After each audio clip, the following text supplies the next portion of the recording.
Hello everyone and welcome back to my channel and don't forget to subscribe my channel. तो इस episode के start में हमें सेरी के बारे में कुछ बातें बताते हैं जो सेरी खुद ही वॉइस ओवर करके बताती है। बचपन में सब लोगों और प्रेस के सामने जब सेरी के आगे बहुत सी चीजें पड़ी होती हैं तो सेरी अपने डैड का हाथ पकड़ती है किसी और चीज को पकड़ने के बजाय। सेरी कहती है कि ये बात सबसे अच्छी है, खास तौर पर उस लड़की के लिए जिसे बड़े होकर अपनी लड़ाई खुद लड़नी पड़ी। मेरे लिए एक बढ़िया चुनाव था। और फिर सेरी को दिखाते हैं जो अपनी कंपनी ओपन करती है। सेरी कहती है कि चाहे ये मेरी किस्मत की वजह से हो या मेरे दिमाग की वजह से, मैंने फैसले हमेशा सही लिए हैं। फिर सेरी जब लेफ्ट और राइट के चक्कर में फंसी हुई होती है तो कहती है कि इस बार भी मुझे अपने आप ही फैसला करना था और मैंने खुद पे शक नहीं किया, लेकिन इस बार बुरे वक्त में मैंने जो फैसला किया वो गलत था। और फिर यूं ही सेरी राइट जाने के बजाय लेफ्ट चली जाती है क्योंकि उसे शक होता है कि ली जोंग ने उससे झूठ बोला है। सेरी कहती है कि ये मेरी बस एक ही गलती थी, लेकिन इसके बाद जो हुआ वो बहुत भयानक था। फिर हम देखते हैं कि चूचुल गैंग के देखने से पहले ही कैप्टन री सेरी को वहाँ से हटा देते हैं। कैप्टन री को देखते हुए सेरी सोचने लगती है कि ये एक एक्सीडेंट था और जब एक्सीडेंट हो तो आपको लोगों की जरूरत पड़ती है, ऐसे लोग जिन पर आप भरोसा कर सको। और यहाँ पर तो मैं बस इसे ही जानती हूँ, तो मुझे अब एक्टिंग करनी होगी। तो सेरी कहती है कि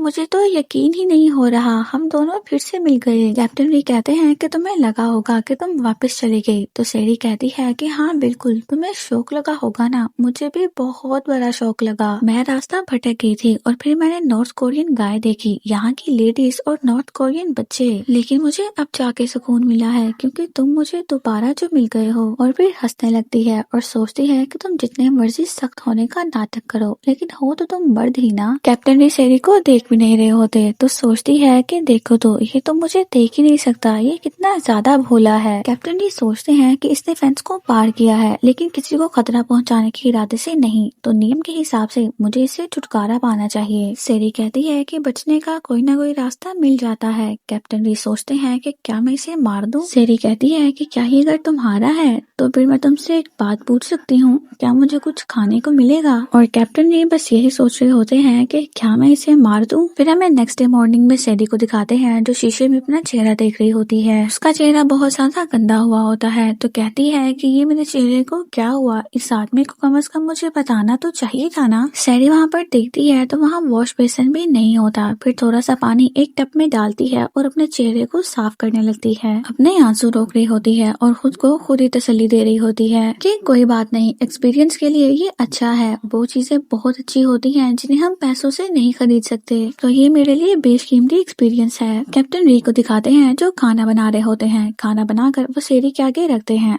तो सेरी देखने लगती है और कहती है कि पता नहीं तुम्हारे यहाँ पर क्या रिवाज है, लेकिन हमारे वहाँ पर जब कोई मेजबान अपने मेहमान को खाना देता है तो मेहमान हमेशा पहला निवाला मेजबान को ही देता है। फिर कैप्टन री के सामने स्पून करती है और कहती है कि आ करो। कैप्टन री उसे बस देख रहे होते हैं तो सेरी कहती है कि हमारा ये मानना है कि खाने पर पहला हक उसके घर वाले का होता है, ये हमारे टेबल मैनर्स हैं, शायद तुम अब इस बात को समझ पाओ। कैप्टन री बस उसे घूरे होते हैं। सेरी कहती है कि क्या हुआ? कैप्टन री कहते हैं क्या तुम्हें खाने को लेकर कोई फिक्र है कि जैसे इसमें जहर मिला हुआ है? सेरी कहती है कि सॉरी, तुम्हें मेरी बात का बुरा लगा, लेकिन तुम मेरी सिचुएशन को समझने की कोशिश करो, आखिर मैं किससे गुजर रही हूँ। तो ये बड़ी बेवकूफी नहीं होगी कि मैं ऐसी हालत में किसी पर जल्दी भरोसा कर लूँ? तो कैप्टन री कहते हैं कि तुम सही कह रही हो। सेरी कहती है कि है ना, मैंने सही कहा ना? कैप्टन री कहते हैं कि तुमने डीमिलिटराइज जोन में लैंडिंग की जब तेज हवाएं चल रही थी, ठीक तभी जब हमारी लाइटें चली गईं और फिर तुम फेंसेस को क्रॉस करके मिलिट्री हाउसिंग एरिया में अचानक से आ गई, तो ये सोचना बेवकूफी होगी कि तुम कोई आम लड़की हो। सेरी कहती है क्या तुम मुझ पे शक कर रहे हो कि मैं कोई जासूस हूँ? तो कैप्टन री कहते हैं कि मैं बस पॉसिबिलिटीज की बात कर रहा हूँ। सेरी हंसने लगती है और कहती है कि तुम मेरी बात सुनो, मैं इतनी फेमस हूँ कि जासूस भी मुझे जानते होंगे। मैं तुम्हें अपना नाम तो नहीं बता सकती क्योंकि अगर तुमने मुझे ऑनलाइन सर्च कर लिया तो फिर चक्कर खा के तुम गिर जाओगे। कैप्टन री कहते हैं कि यहाँ पर इंटरनेट नहीं है तो तुम बेफिक्र होकर बताओ। सेरी कहती है कि क्या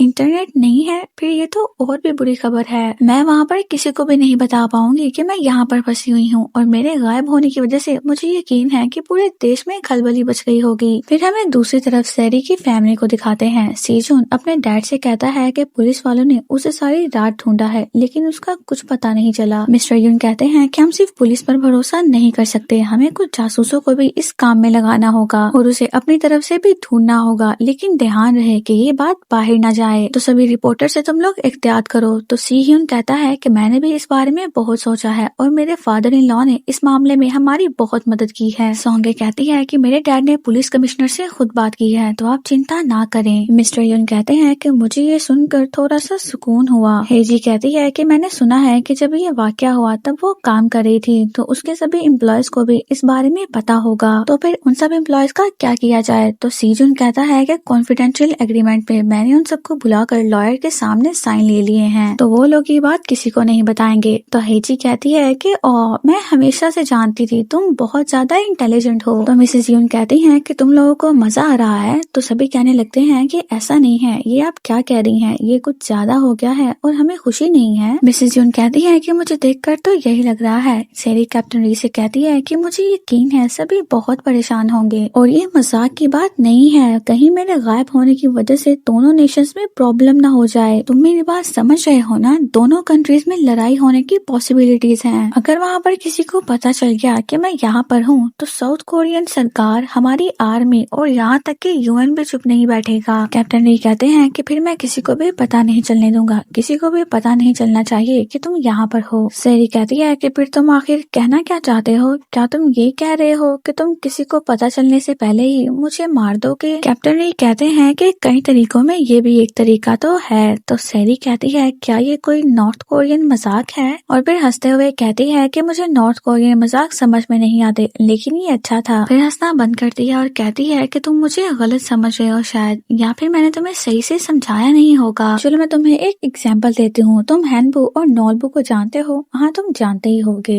क्या तुम जानते हो कि हैनबू का क्या हुआ जब उसने मैना का इलाज किया? उसकी किस्मत खुल गई और वो कंगाल से कुबेल बन गया। और नॉलबू का क्या हुआ जिसने मैना को सताया था? उसका पूरा परिवार बर्बाद हो गया था। तो कैप्टन री कहते हैं कि तुम कहना क्या चाहते हो? सेरी कहती है कि तुम मुझे बताओ, तुम हैनबू बनना चाहोगे या फिर नॉलबू? कैप्टन री कहते हैं क्या तुम मैना हो? तो सेरी कहती है कि नहीं, मैं एक बहुत ही रईस मैना हूँ जो तुम्हें एहसान की कीमत भी देगी। देखो मुझे शो ऑफ करना पसंद नहीं है। तो कैप्टन री कहते हैं कि फिर मत करो ना। सेरी कहती है कि साउथ कोरिया के मैं जिस एरिया से हूँ वो हाई क्लास है, यानी कि मैं एक अमीर फैमिली से हूँ। कैप्टन री बस सेरी को घूर रहे होते हैं। तो सेरी कहती है कि मेरी फैशन कंपनी कुछ टैग में लिस्टेड है। कैप्टन री कहते हैं कि मुझे उससे फर्क नहीं पड़ता। तो सेरी कहती है कि मैं ये कहने की कोशिश कर रही हूँ जैसे हैंगबू ने मैना का ख्याल रखा कि जब तक वो ठीक होके गंगम नहीं उड़ गई, मैं तुमसे तब तक के लिए हेल्प मांग रही हूँ, प्लीज तुम मेरी मदद करो। अगर तुम मेरी मदद करोगे तो मैं तुम्हें बहुत पैसे दूंगी। तो कैप्टन री कहते हैं कि फिर तुम मेरे साथ सौदा करना चाहती हो? तो सेरी कहती है कि हाँ बिल्कुल ऐसा ही है, इसमें हम दोनों का फायदा होगा। और फिर सेरी डील करने के लिए हाथ बढ़ाती है। तो कैप्टन री कहते हैं कि नहीं चाहिए। तो सेरी कहती है कि क्यों, मैं मदद करने के लिए कीमत दूंगी। तो कैप्टन री कहते हैं कि नहीं, मुझे तुम्हारी कोई मदद करनी ही नहीं है। और फिर खाना लेके वहाँ से जाने लगते हैं। फिर डोर नॉक होने लगता है। कैप्टन री जाते हैं तो प्योचिसु होता है। वो कहता है कि कैप्टन आप यहाँ पर है, मैं आपको कहाँ कहाँ नहीं ढूंढ रहा था। और फिर जब मैंने चिमनी से धुआं निकलते हुए देखा तो मैं समझ गया कि आप घर पर ही होंगे। फिर अंदर आता है और कहता है कि मेरे पास एक अच्छी खबर है, हमें उस साउथ कोरियन लड़की की चिंता करने की अब कोई जरूरत नहीं है। कैप्टन री कहते हैं कि देखो मेरी बात सुनो उस लड़की के बारे में। तो प्योचिसु कहता है कि वो मर गई सर। आपको सुन के हैरानी हुई ना, तो अब हमें उस लड़की को ढूंढने की कोई जरूरत नहीं है। और उस एक्सीडेंट में एक अनजान औरत की मौके पर ही मौत हो गई और मुझे पूरा यकीन है कि वो लड़की वही होगी। कैप्टन री कहते हैं कि देखो ऐसा नहीं है। प्योचिसु कहता है कि सर मेरी भविष्यवाणी किसी से कम नहीं है, आप देखिएगा ऐसा ही होगा, और अगर ऐसा ना हुआ तो आप मेरा सर काट देना। तो कैप्टन री कहते हैं कि ठीक है अब तुम जा सकते हो। तो प्योचिसु कहता है कि नहीं, मुझे वॉशरूम जाना है, बहुत देर से रोका हुआ है। और फिर अंदर आने लगता है और कहता है कि आपको पता है मुझे ये खबर सुन के बहुत खुशी हुई थी। फिर अपने शूज खोलने लगता है और कहता है कि उन दोनों को अब बेइज्जत करके नहीं निकाला जाएगा और ना ही किसी को ये पता चलेगा कि जू म्यूक अपनी ड्यूटी के टाइम में साउथ कोरियन ड्रामे देख रहा था और मैंने भी बस एक गिलास ही तो शराब का पिया था, इसमें क्या हो गया। और सर आप भी उस लड़की को पकड़ नहीं पाए थे, वो आपकी आंखों के सामने थी, इस बात पे आपको सजा भी मिल सकती है। सर ये सारी बातें सेरी भी सुन रही होती है। फिर जब वो पीछे मुड़ के देखता है तो सेरी खड़ी होती है। सेरी कहती है कि किसी आदमी का सर कैसे काटते हैं, मैंने पहले कभी भी किसी का सर कटते हुए नहीं देखा, तो आखिर कैसे काटते हैं। फिर हाथों से इशारा करती है और कहती है कि क्या ऐसे। प्योचिसु कहता है कि कैप्टन री ये यहाँ पर क्या खड़ी है। सेरी उसे देखती है और पहचान लेती है और कहती है कि तुम वही हो ना जिसने मुझ पर गोली चलाई थी। तुम्हारी वजह से मैं मरते मरते बची। फ्यूचिसो कहता है कि मुझे तो लगा था कि ये मर गई, ये यहाँ पर क्या करी है कैप्टन री। फिर उन्हें अंदर दिखाते हैं। फ्यूचिसो कहता है कि मानना पड़ेगा साउथ कोरिया वालों को, उन्होंने स्पाई एक औरत भेजी है और वो भी सीधा नॉर्थ कोरियन कमिश्नर ऑफिस के घर में, वो भी बिना कोई गलती किए, इतनी ज्यादा होशियारी से। सेरी कहती है कि मुझे कितनी दफा बताना पड़ेगा, मुझे नहीं पता था कि ये इसका घर है और मैं जासूस नहीं हूँ और ना ही मुझे किसी ने यहाँ पर भेजा है। क्या तुम्हें वाकई में परेशानी होती है एक छोटी सी बात को भी समझने में। फ्यूचिसो कहता है कि सर आप मुझे बताएं कि आपके पास कोई चीज है, यहाँ पर बहुत सी नदियाँ और पहाड़ हैं, ज्यादा वक्त नहीं लगेगा और ना ही किसी को पता चलेगा, मैं इसे मारकर दफनाऊंगा। सेरी कहती है क्या तुम मेरी एक बात मानोगे, तुम्हें दफनाने का इतना ही शौक है तो जाके खुद को दफना लो। फ्यूचिसो कहता है कि साउथ कोरियन लड़की, मैं जानता हूँ कि तुम बेवकूफ हो और तुम्हें पता नहीं है कि तुम्हारे साथ क्या क्या हो सकता है, लोग अपने दुश्मनों पर रहम नहीं करते हैं। तो सेरी कहती है कि मुझे नहीं लगता कि तुम्हें अभी भी मेरी कोई बात समझ आ रही है, तुम लोग बहुत बड़ी मुसीबत में फंस जाओगे जब लोगों को पता चलेगा कि मैं यहाँ छुपी हुई हूँ। तो फिर तुमने क्या कहा था कि उन दोनों को बेइज्जत करके आर्मी से निकाल दिया जाएगा, जूमियो को ड्यूटी के टाइम पे ड्रामा देखने की वजह से सजा मिलेगी और कैप्टन तो बर्बाद हो जाएंगे और तुम बेवकूफ आदमी काम के वक्त में नशे में पड़े हुए थे, तुम्हारा तो सबसे बुरा हाल होगा, तुम तो गए। फ्यूचिसो कैप्टन री के पास आता है और कहता है कि कैप्टन री इस लड़की को इतना सब कुछ कैसे मालूम है। कैप्टन री उसे घूरते हैं और कहते हैं कि तुम्हें क्या लगता है। फिर दोबारा से डोर नॉक होता है, जुमियो, पारकांग और इयोदोन आता है। फिर वो तीनों भी आकर कैप्टन को वही बात बता रहे होते हैं कि माउंटेन मोसियोक में एक अनजान औरत मिली है। कैप्टन री उनको भी यही कह रहे होते हैं कि ये सच नहीं है। इतने में ही सेरी की आवाज आती है और कहती है कि तुम यकीनन युनडोन हो। युनडोन कहता है कि जी हाँ, आप कौन। तो सेरी कहती है कि सुना है तुम्हें सेना से निकाला जा रहा है, तो इसका मतलब है कि तुम्हारी छुट्टी हो गई, लेकिन मैंने सुना है कि तुम्हें नौकरी की जरूरत है। और फिर ज्यूमो को कहती है कि तुम ज्यूमो हो ना, तो तुम ड्यूटी पे कौन सा साउथ कोरिया सीरियल देख रहे थे। तो ज्यूमो कहता है कि स्टेयरवे टू हेवन। तो सेरी कहती है कि अच्छा, तो ये तो पुराना है, ये वही है ना जिसमें सांगवू और जीवू है, और जीवू को तो मैं जानती हूँ, वो मेरे घर के थोड़ी सी आगे रहता है। जूमियो कहता है कि क्या सच में। तो पारकांग कहता है कि क्या ये इस वक्त जरूरी है। तो जूमियो कहता है कि आई एम सॉरी। फिर सेरी उन सबसे कहती है कि अरे ऐसे बाहर मत खड़े रहो, आओ सब अंदर आ जाओ। फिर सेरी सबसे कहती है कि बहुत ही सीधी सी बात है, मुझे तुम लोग वहाँ पर जाके छोड़ दो जहाँ मैं गिरी थी, मैं वहाँ से अपना रास्ता ढूंढ लूंगी और अभी ये दिन का वक्त है, तुम सबके लिए आसान होगा। तो कैप्टन री कहते हैं कि ऐसा नहीं हो सकता। तो सेरी कहती है कि क्यों। फ्यूचिसो कहता है कि कैप्टन री इसे जाने दे, जब बिजली की तार से इसका आमना सामना होगा और इसकी तंदूरी बनेगी तब इसको समझ आएगा, वरना इसे सबक कौन सिखाएगा। तो जोमियो कहता है कि बिजली की तार कल से बंद है तेज हवा की वजह से, लेकिन अब जनरेटर को ठीक कर दिया गया है और अब तुम वहाँ से नहीं निकल सकती। तो सेरी कहती है कि मैं इसलिए तो कह रही हूँ कि तुम लोग मुझे वहाँ पर छोड़ दो, तुम लोग तो सैनिक हो और वो तुम लोगों का ही तो इलाका है। तो कैप्टन ही कहते हैं कि हम लोगों ने अभी अभी बॉर्डर पे 2 महीने गुजारे हैं और हम लोग आज ही वापस आए हैं और अब हम लोग कुछ महीने तक वहाँ पर नहीं जा सकते। तो सेरी कहती है कि अरे क्यों नहीं जा सकते, तुम लोग इतने काबिल हो, अपना अपना दिमाग लगाओ, कुछ तो इसका हल निकलेगा। फ्यूचिसो कहता है कि इसके अलावा और कोई रास्ता नहीं है, इसे जमीन में गाड़ देना ही सबसे अच्छा रहेगा। सेरी कहती है कि तुमसे पूछा किसी ने। तो फ्यूचिसो कहता है कि जरा इस लड़की की अकड़ तो देखो। सेरी कहती है कि क्या कहा, मैं अकड़ू हूँ, अगर ऐसा है तो मैं साउथ कोरिया की अच्छी गालियाँ सिखाऊं, गालियाँ देने में हम लोग भी किसी से कम नहीं है। तो कैप्टन री कहते हैं कि चलो बस भी करो, क्या ये वक्त ये डिसाइड करने का है कि कौन सा मुल्क कितनी अच्छी गालियाँ दे सकता है। सेरी कहती है कि चलो ठीक कहा, मुझे तो बस इसकी अकल ठिकाने लगानी थी। और फिर उनसे पूछती है क्या ये पहली बार हुआ है किसी साउथ कोरियन का नॉर्थ कोरिया में आ जाना, और फिर उसके लिए कोई प्रोटोकॉल तो होगा ही या फिर मैनुअल। तो कैप्टन री कहते हैं कि मैनुअल के हिसाब से तुमसे पूछताछ होती, वो भी स्टेट सिक्योरिटी डिपार्टमेंट की तरफ से।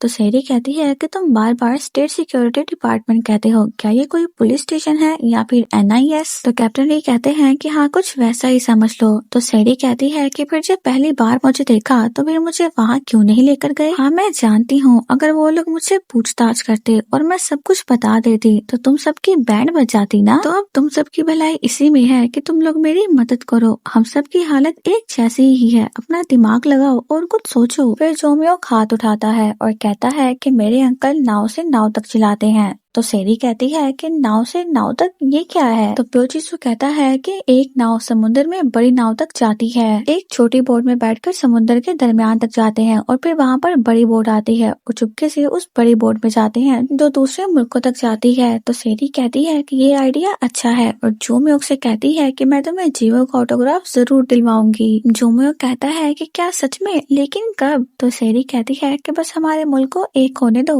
और एक न एक दिन जरूर होगा, और अब मुझे बताओ कि वो कब जाते हैं। तो जोमियोक कहता है कि वो हर 15 दिन बाद जाते हैं, यानी अभी वो 3 दिन बाद जाएंगे। सेरी कहती है कि 3 दिन क्या इससे पहले नहीं हो सकता, अभी मुझे दूसरी कंट्री से अपनी कंट्री में जाना होगा, बहुत ज्यादा टाइम लगेगा। अगर मैं सही बताऊं तो शेयर होल्डर से मेरी एक मीटिंग है। कैप्टन ली कहते हैं कि मेरी बात सुनो। तो सेरी कहती है कि ये मेरे लिए बहुत ज्यादा जरूरी है, मैंने अपनी सारी जिंदगी इसी पे लगा दी है। कैप्टन ली कहते हैं कि मेरी बात को ध्यान से सुन लो, वो तुम ही हो जिसकी वजह से ये सब कुछ हो रहा है और जो यहाँ पर फंसी हुई है, और तुम्हें हम सबको परेशान करने के लिए शर्मिंदा होना चाहिए। तो सेरी कहती है कि तुम ठीक कह रहे हो और मुझे वाकई में बहुत दुख है, तुम सब मेरी वजह से बहुत ज्यादा परेशान हो। तो कैप्टन ली कहते हैं कि ठीक है, फिर तुम चुन लो। सेरी कहती है कि क्या चुनो। तो कैप्टन ली कहते हैं कि अगर तुम चाहो तो मैं तुम्हें अभी स्टेट सिक्योरिटी डिपार्टमेंट के हवाले कर देता हूँ। प्योचिसु कहता है कि कैप्टन ली ये कुछ ज्यादा नहीं हो गया। तो कैप्टन ली कहते हैं कि हो सकता है कि पूछताछ के बाद वो तुम्हें वापस भेज दे। तो सेरी कहती है कि अगर उन्होंने मुझे वापस ना भेजा तो।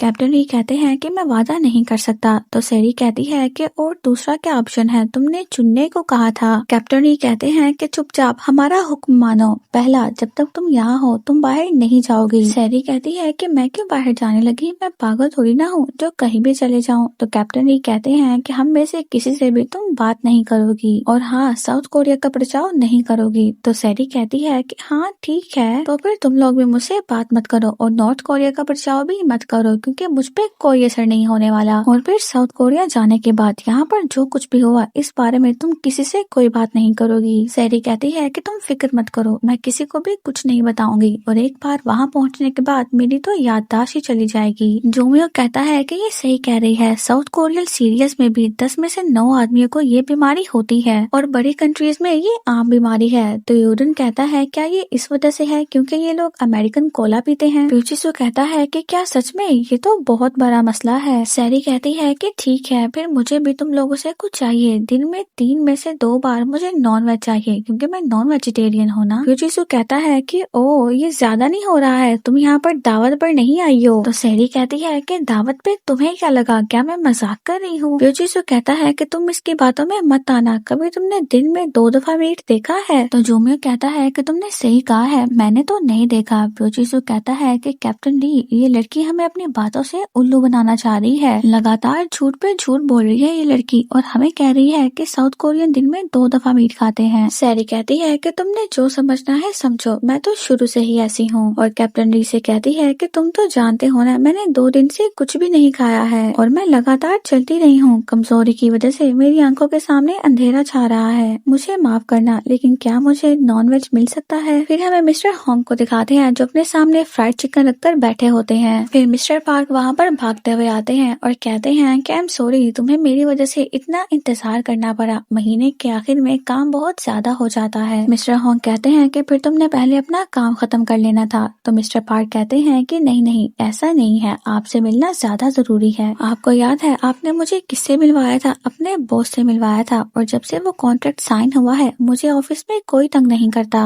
और वो जो खरूस मैनेजर है ना वो भी मुझे कुछ नहीं कहता, और आजकल मैं उसे जानबूझकर छेड़ता हूँ और तंग करता हूँ, लेकिन वो बेचारा मुझे कुछ नहीं कहता। तो मिस्टर होंग कहते हैं कि बेवकूफ कहेंगे, तुम्हें ये सब करने को किसने कहा। मिस्टर पार्क इंश्योरेंस कंपनी से होते हैं और सेरी ने इनसे अपनी इंश्योरेंस करवाई होती है। मिस्टर पार्क कहते हैं कि अरे क्या हुआ, अब मैं कर सकता हूँ, अब मैं वो आदमी नहीं रहा जिसे नौकरी से निकाले जाने का डर था। मिस्टर होंग कहते हैं कि अरे नहीं, तुम ये गलत सोच रहे हो। मिस्टर पार्क कहते हैं कि ऐसे कैसे, मैंने उन्हें 10 बिलियन का कॉन्ट्रैक्ट दिलवाया है और मुझे लगता है कि मुझे अब प्रमोशन मिलेगा। तो मिस्टर होंग कहते हैं कि मेरी बॉस गायब हो गई है और हो सकता है कि वो अभी तक मर चुकी हो, उन्हें गायब हुए 24 घंटे हो चुके हैं। मिस्टर पार्क कहते हैं कहीं तुम मजाक तो नहीं कर रहे। तो मैनेजर होंग कहते हैं कि मुझे सच में दुख है, लेकिन तुम्हें अपने मैनेजर को नहीं छेड़ना चाहिए था, मैंने तुम दोनों को मिलवाकर गलती कर दी, आई एम सॉरी। फिर हमें हेजी को दिखाते हैं जो प्रे कर रही होती है और कहती है कि प्लीज मेरे हस्बैंड को वो जगह मिले जो आपने डिसाइड की है कंपनी के सक्सेसर की, और उन्हें ये सम्मान जल्द से जल्द दिया जाए। प्लीज आप मेरी दुआ जल्द सुनो।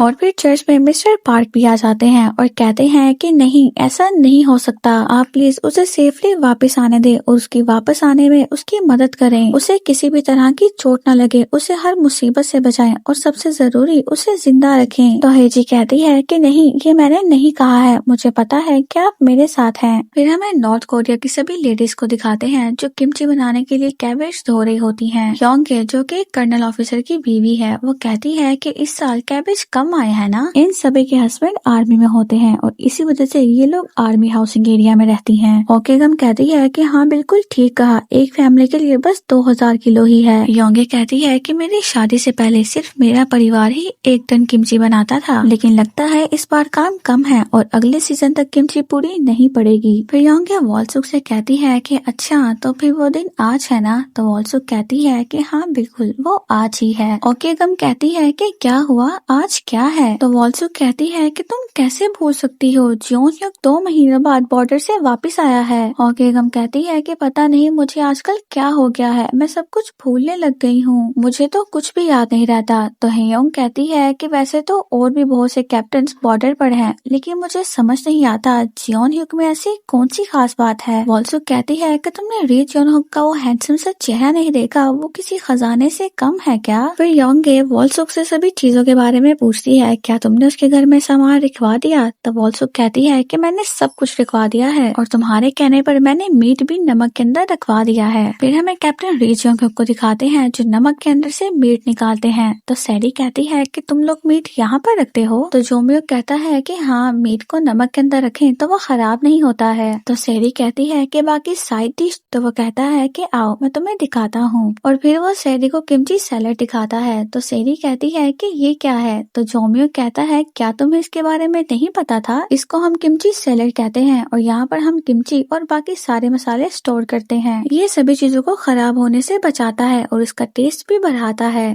सैरी कहती है कि ये जगह तो बहुत ज्यादा ऑर्गेनिक लगती है, मैं क्या कहूँ इसे, ये बहुत ज्यादा कूल है। और क्या यहाँ पर सभी फैमिलीज किमची ऐसे ही रखते हैं, वो फ्रिज में नहीं रखते। तो कैप्टन री पीछे से कहते हैं कि बातें नहीं। तो जोमियुक वहाँ से चला जाता है। फिर कैप्टन री मीट पका रहे होते हैं, उन दोनों अंगीठी को बहुत गौर से देख रहा होता है। तो कैप्टन री कहते हैं कि ऐसे क्या देख रहे हो। युनडोन कहता है कि हमारे गांव में लोग अभी भी पत्तियां और टहनियां जलाकर ही खाना बनाते हैं, हमारे गांव में अभी अंगीठी नहीं आई है। तो कैप्टन ही कहते हैं कि तुम लोग भी जल्द ही तरक्की करोगे और अंगीठी इस्तेमाल करोगे। सैरी हंसती है और कहती है कि अगर अंगीठियां तरक्की हैं तो गैस के चूल्हे क्या हैं फिर। कैप्टन ही सैरी को घूरने लगते हैं। तो वो कहती है कि क्या है, खुद से बात कर रही थी, अब खुद से भी बात ना करूं क्या मैं। और फिर कहती है कि मीट को ज्यादा मत पकाना, मुझे थोड़ा सा कम पका पसंद है। कैप्टन री की खा जानी नजरों को देखने के बाद कहती है कि मैं बस खुद से बात कर रही थी, मैं खुद को अपनी पसंद के बारे में बता रही थी। फिर हमें दिखाते हैं कि सभी खाना खा रहे होते हैं। कैप्टन री कहते हैं कि खाना खाने के बाद हम सभी अपने अपने काम को जाएंगे, तो फिर ध्यान रहे तुम्हारे बारे में किसी को भी पता ना चले। तो सैरी कहती है कि यानी मैं घर में अकेली रहूंगी। तो प्योचिसु कहता है कि फिर क्या तुम ये कह रही हो कि तुम कैप्टन री के साथ रहना चाहती हो। तो सैरी कहती है कि नहीं, मेरा वो मतलब नहीं था, अगर मुझे कोई इमरजेंसी आ गई तो फिर, क्योंकि तुम लोगों के पास मोबाइल फोन तो होगा नहीं। तो प्योचिसु कहता है कि मोबाइल फोन ये कौन सी चीज है जो हमारे पास नहीं है। तो जोमियो कहता है कि उसका मतलब है सेल फोन। तो प्योचिसु कहता है कि अच्छा सेल फोन वो हमारे पास है, समझ गई। तो सैरी कहती है कि क्या सबके पास है। प्योचिसु कहता है कि नहीं, सबके पास तो नहीं है, लेकिन हमारे कंपनी कमांडर के पास है और हमारे देश में बहुत से लोग हैं जिनके पास सेल फोन है, तो तुम हमारे सामने ऐसे शो ऑफ तो मत करो। सैरी कहती है कि अगर इसके पास है तो फिर ठीक है, मैं तो इसी को कॉल करूंगी। तो कैप्टन री कहते हैं कि यूनिट में सेल फोन इस्तेमाल करने की इजाजत नहीं है। तो सैरी कहती है कि अगर अर्जेंट हुआ तो मैं किससे बात करूंगी। तो कैप्टन री उसे टेलीफोन के पास लेकर आते हैं और कहते हैं कि अगर तुम 5 दबाओगी तो सीधा मेरे ऑफिस कॉल होगी। तो सैरी कहती है कि वाओ, ये तो बिल्कुल होटल जैसा है। तो कैप्टन री कहते हैं कि ये कोई होटल नहीं है। सैरी कहती है कि अरे मैं तो बस एग्जाम्पल दे रही थी। तो कैप्टन री कहते हैं कि तुम मुझे एग्जाम्पल मत दो। सैरी कहती है कि ठीक है, फिर जब मुझे जरूरत हुई तो मैं कॉल करूंगी।